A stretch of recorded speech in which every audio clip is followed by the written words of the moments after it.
Nativity card അങ്ങനൊരു സംവിധാനം വേണമെന്ന് പറയുന്നു സംസ്ഥാന സർക്കാർ. ഇന്നലെ നിയമസഭയിൽ അങ്ങനെ ഒരു കാര്യം ചർച്ച ചെയ്യപ്പെട്ടു. അതിനെപ്പറ്റി എന്ത് അഭിപ്രായമാണ് അനിൽ സാർ? നമുക്കറിയാം, ഈ ഭാരതത്തിൽ തന്നെ ഒരു പൗരനെ തിരിച്ചറിയുന്നതിന് ആവശ്യത്തിലേക്ക് ധാരാളം രേഖകളുണ്ട്. വോട്ടർ ID ഉണ്ട്, പാൻ ഉണ്ട്, ആധാർ ഉണ്ട്, ഇപ്പോൾ ഭാരതമെമ്പാടും പ്രാബല്യത്തിൽ ഉപയോഗിക്കത്തക്ക രീതിയിലുള്ള റേഷൻ കാർഡ് ഉണ്ട്, ഭൂനികുതിയുടെ സർട്ടിഫിക്കറ്റ് ഉണ്ട്, മിനിമം SSLC ബുക്ക് ഉണ്ട്, ജനന സർട്ടിഫിക്കറ്റ് ഉണ്ട്, തുടങ്ങി ധാരാളം രേഖകൾ ഒരു ഭാരതത്തിലെ പൗരനെ സംബന്ധിച്ചിടത്തോളം തിരിച്ചറിയാൻ വേണ്ടി ഉപയോഗിക്കുന്നുണ്ട്. പക്ഷേ എന്തുകൊണ്ടാണ് കേരള സംസ്ഥാനത്തിന് മാത്രമായിട്ട് നേറ്റിവിറ്റി കാർഡ് ഈ സംസ്ഥാന സർക്കാർ ഇറക്കാൻ തീരുമാനിച്ചതെന്ന് നമ്മൾ നോക്കണം. കാരണം അതിന്റെ പിന്നിൽ വലിയൊരു അജണ്ടയുണ്ട് എന്നാണ് ഞാൻ വിശ്വസിക്കുന്നത്. കാരണം ഈ കുറെ കാലത്തിന് മുമ്പ് ഈ കേരളത്തിലെ കൊച്ചിയിലെ കട്ടിംഗ് ദ സൗത്ത് എന്ന പേരിൽ ഒരു സംവിധാനം, ഒരു വലിയ മീറ്റിംഗ് നടത്താൻ ആലോചന നടത്തിയത്. കട്ടിംഗ് ദ സൗത്ത് എന്ന് വെച്ചാൽ CPMന്റെയും തമിഴ്നാട്ടിലെ ചില രാഷ്ട്രീയ സംവിധാനങ്ങളുടെയും വളരെ കാലമായിട്ടുള്ള ആഗ്രഹമാണ് ഈ ഭാരതത്തിനെ രണ്ടായി തെക്കും വടക്കും വെട്ടിമുറിക്കണം. തെക്ക് ഒരു രാഷ്ട്രം ഉണ്ടാകണം, ഒരു തെക്കൻ ഇന്ത്യ അല്ലെങ്കിൽ ഒരു അൽ ഇന്ത്യ ഉണ്ടാകണമെന്ന് അവർ ആഗ്രഹിക്കുന്നുണ്ട്. അതിന്റെ ഭാഗമായിട്ടായിരുന്നു Kerala union of working journalist എന്ന സംഘടനയുടെ സഹായത്തോടു കൂടി സിദ്ദിഖാപ്പൻ, ജയിലിൽ കിടന്ന സിദ്ദിഖാപ്പൻ ഉൾപ്പെടെയുള്ള ആൾക്കാരെ പങ്കെടുപ്പിച്ചുകൊണ്ട് കേരളത്തിലെ മുഖ്യമന്ത്രി ഉദ്ഘാടനം ചെയ്യും, അല്ലെങ്കിൽ VD സതീശൻ പങ്കെടുക്കുമെന്നൊക്കെ പറഞ്ഞുകൊണ്ട് നടപ്പാക്കിയ കട്ടിംഗ് ദ സൗത്ത് എന്ന് പറയുന്ന മീറ്റിംഗും ഇതും തമ്മിൽ ഒരു ഭാഗികമായ ബന്ധമുണ്ടെന്നാണ് ഞാൻ കരുതുന്നത്. കാരണം കേരളത്തിലെ മുഖ്യമന്ത്രി ഉൾപ്പെടെ ആൾക്കാർ പ്രതീക്ഷിക്കുന്നത് പഴയ USSR മോഡൽ. USSR എന്ന് വെച്ചാൽ ഓരോരോ സോവിയറ്റ് യൂണിയനിലെ യൂണിയൻ ഓഫ് സോവിയറ്റ് സോഷ്യലിസ്റ്റ് റിപ്പബ്ലിക്കിലെ ഓരോരോ രാജ്യങ്ങൾ ഉണ്ടായിരുന്നു. തജാക്കിസ്ഥാന്, ഉസ്ബെക്കിസ്ഥാന്, റഷ്യ എന്നൊക്കെ പറഞ്ഞ രാഷ്ട്രങ്ങൾ. അതേപോലെ തന്നെ ഈ ഭാരതത്തിനകത്തും ഓരോരോ രാഷ്ട്രങ്ങൾ ഉണ്ടാകണമെന്നുള്ള ആഗ്രഹം ഉണ്ട് എന്നുള്ള തോന്നലാണ് എനിക്ക് തോന്നുന്നത്. അതിന്റെ ഭാഗമായിട്ടാണ് നമ്മൾ നോക്കൂ, കഴിഞ്ഞ കുറേയേറെ കാലമായി പ്രത്യേകിച്ച് ഈ ഇടതുപക്ഷ മുന്നണി സർക്കാർ എടുത്തിട്ടുള്ള ചില തീരുമാനങ്ങൾ നോക്കിയേ. K-ഫോണ്, K-റെയില്, ഇതേപോലെ തന്നെ എന്താണ് മധ്യപ്രദേശിൽ MP റെയിലും MP ഫോണും ഒന്നുമില്ല, UPയിലുമില്ല, അല്ലെങ്കിൽ മഹാരാഷ്ട്രയിലുമില്ല, എങ്ങുമില്ല. കേരളത്തിലെ K-ഫോണ്, അതുപോലെ തന്നെ ഈ K-റെയില് തുടങ്ങിയ സംവിധാനങ്ങൾ കൊണ്ടുവന്നത് പോലെ തന്നെ ഒരു ദുരുദ്ദേശത്തോടു കൂടി തന്നെയാണ് ഇത്തരത്തിലുള്ള സംവിധാനം ഒരുക്കുന്നത്. കാരണം ഇന്ന് SIR ഉൾപ്പെടെയുള്ള കാര്യങ്ങളിൽ കേന്ദ്രവും തെരഞ്ഞെടുപ്പ് കമ്മീഷനും വാശി പിടിക്കുമ്പോൾ ഈ ബംഗ്ലാദേശിൽ നിന്നൊക്കെ ലക്ഷക്കണക്കിന് ആൾക്കാരാണ് ഈ കൊച്ചു കേരളത്തിലൊക്കെ കുടിയേറിയിരിക്കുന്നത്. ധാരാളം ആൾക്കാർ കൂടി, അവർ ID പ്രൂഫ് ഇല്ലാത്തവർക്ക്, അവർക്ക് വേണ്ടി, അവരെ സഹായിക്കാൻ വേണ്ടി, അല്ലെങ്കിൽ അവർക്കൊക്കെ ഒരു പ്രൂഫ് ഉണ്ടാക്കി കൊടുത്തിട്ട് അവരെ കുറെ കാലം കഴിയുമ്പോൾ ഭാരത പൗരന്മാരായി ചിത്രീകരിച്ചുകൊണ്ട് കേരളത്തിലെ വോട്ടേഴ്സ് ലിസ്റ്റിൽ അവരുടെ പേര് ചേർത്തുകൊണ്ട് അധികാരം ഭാവിയിൽ പിടിച്ചെടുത്തുകൊണ്ട് ഒരു കലാപവും അല്ലെങ്കിൽ സമാനമായ സാഹചര്യങ്ങളോ സൃഷ്ടിച്ചുകൊണ്ട് മറ്റൊരു സംസ്ഥാനമല്ല മറ്റൊരു രാജ്യം ഉണ്ടാക്കാനുള്ള ഒരു ആസൂത്രിതമായ ശ്രമമാണ്. അതിനകത്ത് തമിഴ്നാടും കേരളവും അല്ലെങ്കിൽ ഈ കൊങ്കൺ മേഖല ഉൾപ്പെടുന്ന കർണാടകത്തിന്റെ ഭാഗങ്ങളും ആന്ധ്രാപ്രദേശിന്റെ കുറച്ച് ഭാഗങ്ങളും തെലുങ്കാനയുടെ കുറെ ഭാഗങ്ങളോട് ഒക്കെ ചേർത്തുകൊണ്ട് രാഷ്ട്രം ഉണ്ടാക്കുക എന്നുള്ളതാണ് ഇതിന്റെ പ്രധാനപ്പെട്ട ലക്ഷ്യം. അതുകൊണ്ടാണ് ഞാൻ പറയുന്നത്, ഇത്രയധികം രേഖകളിലൊക്കെ കേരളീയനാണ് എന്ന് തെളിയിക്കുന്ന ഒരു ഐഡന്റിറ്റി ഉള്ളപ്പോൾ എന്തിനാണ് ഈ നേറ്റിവിറ്റി കാർഡ് എന്നുള്ളതാണ്.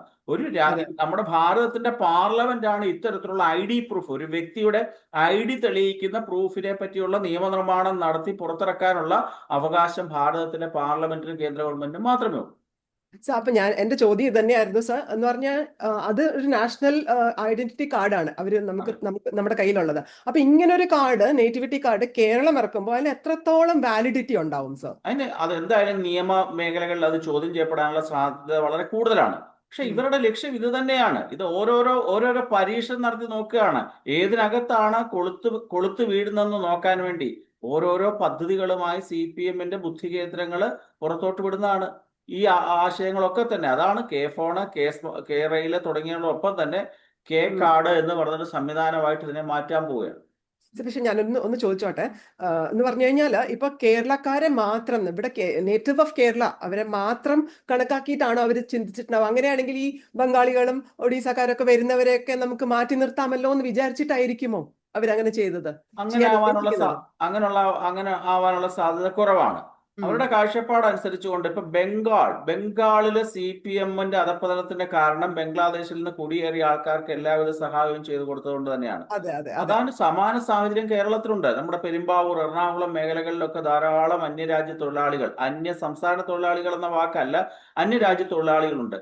ഇവരെയൊക്കെ സംഘടിപ്പിച്ചുകൊണ്ട് CPM-നെ ശക്തിപ്പെടുത്തിക്കൊണ്ട് ഈ കേരളത്തിന്റെ ഞാൻ നേരത്തെ സൂചിപ്പിച്ച പോലെ അവർക്കൊക്കെ ഒരു തിരിച്ചറിയൽ രേഖ ഉണ്ടാക്കി കൊടുക്കുക, അങ്ങനെ നിയമപരമായ ഒരു പ്രാബല്യം ഉണ്ടെന്ന് വരുത്തി തീർക്കാനുള്ള ആസൂത്രിതമായ ശ്രമത്തിന്റെ ഭാഗമായിട്ടാണ് ഈ ഇത്തരത്തിലുള്ള നേറ്റിവിറ്റി കാർഡ് കൊടുക്കുന്നത്.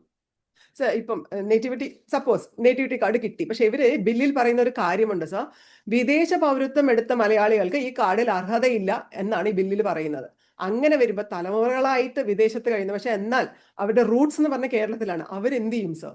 അവർക്ക് കൊടുക്കാനൊക്കത്തില്ല. ഡ്യുവൽ സിറ്റിസൺഷിപ്പ് എന്ന് പറഞ്ഞൊരു സമ്പ്രദായം രാജ്യത്തില്ല. ആ, അല്ലെ അവർക്ക് OCI കാർഡ് ഉണ്ടാണ്. OCI എന്ന് പറയുന്നത് ഓവർസീസ് സിറ്റിസൺ ഓഫ് ഇന്ത്യ എന്ന് പറയുന്ന ഒരു സംവിധാനം ഉള്ളവർക്കൊക്കും.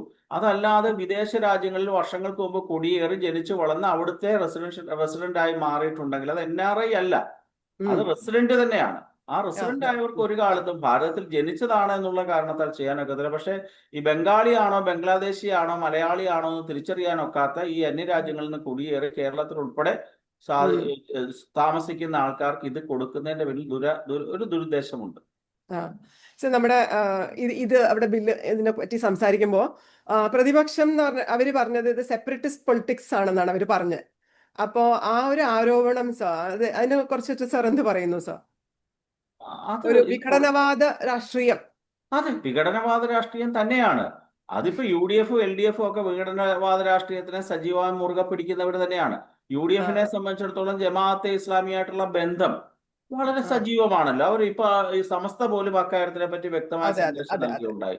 അതുകൊണ്ട് അവരവരുടെ ആവശ്യം LDF ചെയ്യുന്നതുകൊണ്ട് UDF കുറ്റം പറയും, UDF ചെയ്താൽ LDF കുറ്റം പറയും. ഇവരുടെയൊക്കെ ആത്യന്തികമായ ലക്ഷ്യം വോട്ട് ബാങ്ക് തന്നെയാണ്. പ്രത്യേകിച്ച് ന്യൂനപക്ഷ മുസ്ലിം വിഭാഗങ്ങളുടെ വോട്ട് കരസ്ഥമാക്കാനുള്ള മത്സരമാണ്. ആരാണ് ആദ്യം ഓടിയെത്തുന്നതിനുള്ള മത്സരം മാത്രമാണ്. അതിന്റെ ഒരു പ്രൂഫ് ആണല്ലോ കാന്തപുരം. ഇപ്പോ ശ്രീകാന്തപുരം ഇവിടെ പോയിരുന്നല്ലോ മോദിജിയെ കാണാൻ. അപ്പൊ അവിടെ വെച്ചിട്ടുള്ള ആ ഒരു പറഞ്ഞ പ്രസ്താവനയൊക്കെ അതിൽ പെടുവല്ലോ അല്ലേ? അതെ, തീർച്ചയായിട്ടും അവരുടെ ഇന്റേണൽ മാറ്റർ ആണ്. പക്ഷെ ആത്യന്തികമായി വോട്ട് ബാങ്ക് തന്നെ. ഓക്കെ, 20 കോടി രൂപയാണ് ഈ പദ്ധതിക്കായി സർക്കാർ മാറ്റിവെച്ചിരിക്കുന്നതെന്നാണ് പറയുന്നത്, കാർഡ് വിതരണം. ഇപ്പോ ഈ കേരളത്തിൽ എന്ന് പറഞ്ഞു കഴിഞ്ഞാൽ പല അഴിമതികളും നടക്കുന്നുണ്ട്. അയ്യപ്പ സംഗമം തന്നെ വലിയൊരു ഉദാഹരണമാണ്. അപ്പൊ അതിന്റെ ഇടയിൽ കൂടെ ഇങ്ങനെ ഒരു പൈസ അലോക്കേറ്റ് ചെയ്യാന്ന് പറഞ്ഞാൽ അതിൽ എത്രത്തോളം അവരെ കൊണ്ട് അത് സാധിക്കും എന്നുള്ളതാണ് അല്ലെ? ഇവരെടുക്കുന്ന എല്ലാം മണ്ടൻ തീരുമാനങ്ങളാണെന്നതിന്റെ തെളിവാണല്ലോ. കഴിഞ്ഞ ദിവസം കേരളത്തിൽ ഒരു സർവേ നടത്താൻ തീരുമാനിച്ചതിനെ ബഹുമാനപ്പെട്ട ഹൈക്കോടതി തടയുകയുണ്ടായി. ഇതും ഈ ഇറങ്ങിപ്പോകുന്നതിന് മുമ്പ് എന്തിനു വേണ്ടിയാണ് ഇത്ര കോടി രൂപ മുടക്കി, ആരെ പ്രീതിപ്പെടുത്താനാണ് എന്നുള്ള ചോദ്യം അവശേഷിപ്പിക്കുകയാണ് ഈ ഒരു തീരുമാനം കൊണ്ട്. ഒന്നുമില്ല, ഇത് ഒരു കയ്യടി നേടാൻ വേണ്ടി. ഇപ്പൊ വോട്ട് മേടിക്കാം, ഞങ്ങൾ അധികാരത്തിൽ വരികയാണെങ്കിൽ ഞങ്ങൾ നേറ്റിവിറ്റി സർട്ടിഫിക്കറ്റ് തന്നുകൊണ്ട് നിങ്ങളെ ഞങ്ങളുടെ ഈ ഭാരതത്തിന്റെ ഭാഗമാക്കി മാറ്റാമെന്നൊക്കെ രഹസ്യമായ വാഗ്ദാനം കൊടുക്കാൻ വേണ്ടി ഇല്ല ആടിനെ തൂപ്പ് കാണിക്കുക എന്നൊരാകർഷിച്ചുകൊണ്ട് പോകുന്ന അതേ സമാന സാഹചര്യം സൃഷ്ടിക്കുക. അല്ല, അത് ഇവരെ കൊണ്ട് ഇറക്കാൻ സാധിക്കത്തൊന്നുമില്ല. അല്ല, CPM-നെ സംബന്ധിച്ചിടത്തോളം ഇതൊക്കെ അവര് അപക്വമായി എടുക്കുന്ന തീരുമാനങ്ങളുടെ ഭാഗമായിട്ടാണ്. ഇത്തരത്തിലുള്ള ഒരു വ്യക്തിയുടെ ID പ്രൂഫ് തെളിയിക്കുന്ന രേഖ അല്ലെങ്കിൽ കാർഡ് ഉണ്ടാക്കാനുള്ള അധികാരമൊക്കെ പാർലമെന്റിനാണ്. അതിനെ കവച്ചു വെച്ചുകൊണ്ട് വേറെ എന്തൊക്കെയോ ലക്ഷ്യം, ഞാൻ നേരത്തെ സൂചിപ്പിച്ച കട്ടിംഗ് ദ സൗത്ത് ഉൾപ്പെടെയുള്ള ലക്ഷ്യങ്ങളോട് കൂടിയാണ് ഇത് ചെയ്യുന്നത്.